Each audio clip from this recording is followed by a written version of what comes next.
చాలా రోజుల తర్వాత కేసీఆర్ గారు మీడియాకు వచ్చి మీడియాతోటి మాట్లాడటం జరిగింది. ఆయన మాట్లాడుతూ ఆంధ్రప్రదేశ్ రాజకీయాల గురించి, ఎందుకంటే మన పాతాల శెట్టి అంటే మన బాతాల శెట్టి గారు తెలంగాణని ఆంధ్రప్రదేశ్ని పెద్ద రాజకీయాలన్నీ కూడా అవపోసన పట్టినటువంటి వ్యక్తి.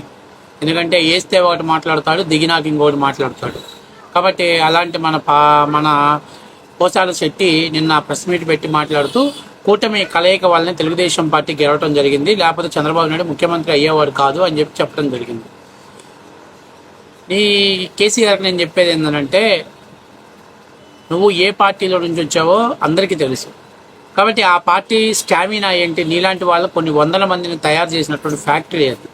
సరే, కూటమి ద్వారా వచ్చారా రాలేదా అనేది పక్కన పెట్టేస్తే, ఫస్ట్ ఆఫ్ ఆల్ నీకు ఆంధ్రప్రదేశ్లో తెలుగుదేశం పార్టీ మీద అంత పర్సనల్ గజ్జ ఏముంది అంటే, నీకు రాజకీయంగా నీకు కావాల్సినటువంటి పునాదులను ఏర్పాటు చేసింది తెలుగుదేశం పార్టీ.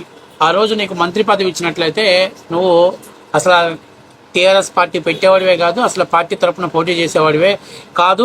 కాబట్టి తెలుగుదేశం పార్టీలోనే ఉండేవాడివి.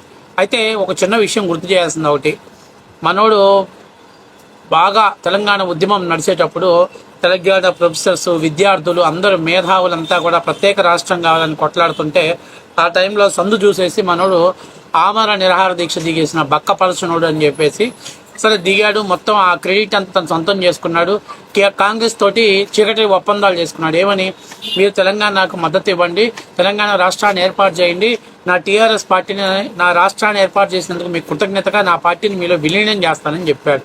సరే, కాంగ్రెస్ కూడా గుడ్డేటుగా నమ్మేసి కేసీఆర్ మాటలు వినేసి పార్టీని విలీనం చేస్తాడు కదా అని చెప్పేసి తెలంగాణని ప్రత్యేక రాష్ట్రం చేశాడు. చేసిన తర్వాత నేను చెప్పలేదు, నేను అనలేదు, అసలు నాకు తెలియదు, నేను మర్చిపోయాను, అదేదో నేను మత్తులో ఉండి మాట్లాడినానని చెప్పన్నాడు. సరే, ఎన్నికలప్పుడు తెలంగాణ ప్రజల్ని మీరు టీఆర్ఎస్ పార్టీని ఆదరించండి, నేను కాపలా కుక్కలాగా ఉంటాను, దళితుడిని సీఎంగా కూర్చోబెట్టకపోతే నా తల కోసుకుంటానని చెప్పింది. పాపం తెలంగాణ ప్రజలు కూడా నమ్మి ఓట్లేసి, అంటే తెలంగాణ ఇచ్చినటువంటి కాంగ్రెస్ని కూడా మర్చిపోయి ఓట్లేసి పన్నోడికి సీఎం చేశారు. ఆ రోజు కూడా తెలుగుదేశం పార్టీ బీజేపీ ఇండివిజువల్గా పోటీ చేయబట్టి మనోడు సీఎం అవ్వగలిగాడు. లేకపోతే ఆ రోజు ఖచ్చితంగా కాంగ్రెస్ పార్టీ అధికారంలోకి వచ్చేది. ఆ రోజుతోటి ఈ టీఆర్ఎస్ పార్టీకి చరమగీతం పాడేవాళ్ళే. ఆ రోజు నీకు లైఫ్ ఇచ్చింది తెలుగుదేశం పార్టీ. ఎందుకంటే తెలుగుదేశం పార్టీ బీజేపీ ఇండివిజువల్గా పోటీ చేశారు కాబట్టి, కాంగ్రెస్ సపరేట్గా పోటీ చేసింది కాబట్టి మీకు ఆ రోజు లైఫ్ వచ్చింది. ఇవాళ కేసీఆర్ మాట్లాడతాడు, ఏం మాట్లాడతాడో కనీసం ఇంగిత జ్ఞానం లేకుండా మాట్లాడతాడు. తెలుగుదేశం పార్టీ చరిత్ర ఏందో నీకు తెలుసు. తెలుగుదేశం పార్టీలో శిక్షణ తీసుకున్నటువంటి నాయకులుగా తయారైతే ఎలా ఉంటారో నీకు తెలుసు. అంతేకాకుండా నీకు చిన్న మాట చెప్తాను, అరే నువ్వు మాట్లాడే ఏ ఒక్క మాట కూడా నీ ముక్కు వంకర, నీ మాట వంకర. ఈ రోజుకి కూడా కనీసం నువ్వు ఏ రోజైనా ఒక్క మాట సక్రంగా మాట్లాడావా? తెలంగాణ ప్రజల్ని మోసం చేశావు, కాంగ్రెస్ పార్టీని మోసం చేశావు. చివరికి తెలంగాణ ప్రజల్ని ప్రతిసారి సెంటిమెంట్ని రగిలిచ్చి ప్రత్యేక ఆంధ్రప్రదేశ్ వాళ్ళ యొక్క మీద వ్యసనాన్ని కలుగు చేసి రాజకీయంగా లబ్ధి పొందాలని చూస్తున్నావు తప్పటి నుంచి ఈ రోజుకి కూడా తెలంగాణ ప్రజల మీద నీకు ప్రేమ లేదు. ఇది వాస్తవ విషయం. ఈ రోజుకి కూడా అసలు కేసీఆర్కి తెలంగాణ ప్రజల మీద ప్రేమ అనేది లేనే లేదు. 2 సార్లు ముఖ్యమంత్రిని చేశాడు. ఏం మాట్లాడితే నదులకు నేనే నడక నేర్పానంటాడు. మరి ఈయన పార్టీకి ఎందుకు ఇప్పుడు ప్రస్తుతం నడవలేని పరిస్థితిలో ఉందో అర్థం చేసుకోవాలి.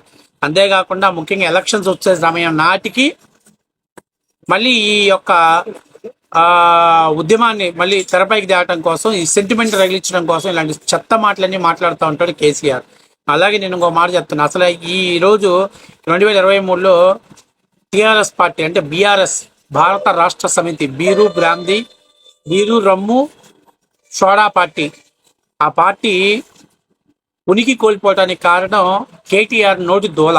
ఎందుకంటే ఒక మాజీ ముఖ్యమంత్రిని అక్రమంగా అరెస్ట్ చేస్తే ఆయనకి రక్షణగా ఉద్యమం చేస్తుంటే మీ రాష్ట్రంలోకి వెళ్ళి చేసుకోమని చెప్పి ఇక్కడ ఉన్నటువంటి ఆంధ్ర సెటిలర్స్ని, పాత తెలుగుదేశం పార్టీ క్యాడర్ అందరినీ కూడా మనోభావాలు దెబ్బతినే విధంగా మాట్లాడారు. కాబట్టి ఈరోజు మీ పార్టీకి ఈ పరిస్థితి దాపరించింది. ఒకటి గుర్తుపెట్టుకోవాల్సింది, గతంలో 2009లో తెలుగుదేశం పార్టీ తోటి పొత్తు పెట్టుకున్నారు. సరే, అప్పుడు సఫలీకృతం అవ్వాల. 2019లో తెలంగాణలో కాంగ్రెస్తో పొత్తు పెట్టుకుంది టీడీపీ. అక్కడ ఉన్నటువంటి వాళ్ళు జీర్ణించుకోలేకపోయారు. కాంగ్రెస్ని తెలుగుదేశం పార్టీని కలిసి ఓటు బదలాయింపు చేయడంలో ఆ రోజు తెలుగుదేశం పార్టీ శ్రేణులు ససేమేర ఒప్పుకోలే. కానీ మొన్న మాత్రం కాంగ్రెస్ ని గెలిపించడంలో, కాంగ్రెస్ ఓటు బదలాయింపు చేయడంలో కేటీఆర్ గారి నోటి దోలే కారణం. అందుకే ఓటు బదలాయింపు జరిగింది.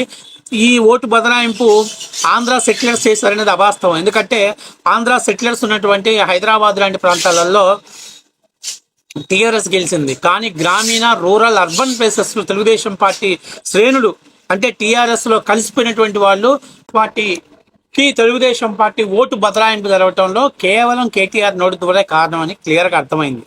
అది గ్రామీణ ప్రాంతాలలో. అంటే అప్పటికైనా మీరు తెలుసుకోవాల్సింది, తెలుగుదేశం పార్టీ అనేది తెలంగాణ రాష్ట్రంలో చాలా అభివృద్ధి కార్యక్రమాలు చేసింది. తెలంగాణ అభివృద్ధిలో కీలక పాత్ర పోషించింది. తెలంగాణలో పెట్టుబడులు కానీ, లేకపోతే ఈరోజు తెలంగాణ అభివృద్ధిలో హైదరాబాద్ని భాగస్వాములు చేయడంలో కీలక పాత్ర పోషించి చంద్రబాబు నాయుడు గారి విషయం. అది మర్చిపోయి, ఆ విశ్వాసాన్ని మర్చిపోయి సొంత ప్రత్యేక రాష్ట్రాన్ని ఇచ్చినటువంటి కాంగ్రెస్కి ఎన్నుపోటు పొడిచాడు. అట్లాగే తెలంగాణ ప్రజల్ని మోసం చేశాడు. చివరికి తెలుగుదేశం పార్టీని తిడితేనే తమ పార్టీ ఉనికుంటుందని భ్రమలో బతుకుతున్నాడు. ఖచ్చితంగా ఈసారి అక్కడ ఉన్నటువంటి తెలంగాణ ప్రజల అంతా తెలుగుదేశం పార్టీ శ్రేణులు ఖచ్చితంగా ఈసారి కాంగ్రెస్ వైపు నిలబడటానికి సిద్ధంగా ఉన్నారు. కాకపోతే ఒక చిన్న విషయం ఏంటంటే కేసీఆర్ ఎప్పుడు కూడా సక్ర రాజకీయం చేయటం అనేది తెలియదు.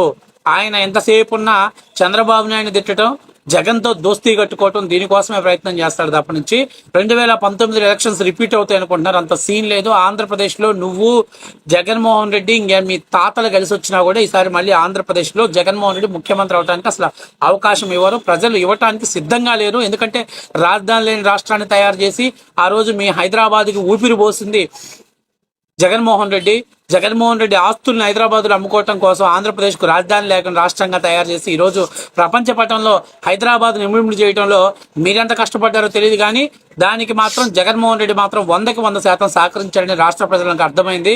ఈరోజు జగన్మోహన్ రెడ్డి తన మిత్రుడు ముఖ్యమంత్రి అయితే తమ పబ్బం గడుపుకోవచ్చని కేసీఆర్ గారు ఇట్లాంటి ఉచిత పేడాపలను మాట్లాడుతున్నాడు.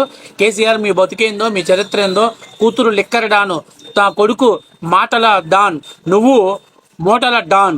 కాబట్టి ఇప్పటికైనా సిగ్గు తెచ్చుకొని మీరు తెలంగాణలో మీ ప్రత్యర్థి పార్టీ కాంగ్రెస్ పార్టీ దాంతో ఢీకొడితే బాగుంటుంది. కానీ తెలుగుదేశం పార్టీని చంద్రబాబు నాయుడు గురించి మాట్లాడటం అంటే, నీకు రాజకీయ భిక్ష పెట్టిన పార్టీ మీద దుమ్మెత్తిపోయటం అంటే, నీకు కనీసం నైతిక విలువ లేదని కూడా గుర్తుంచుకుంటే బాగుంటుంది.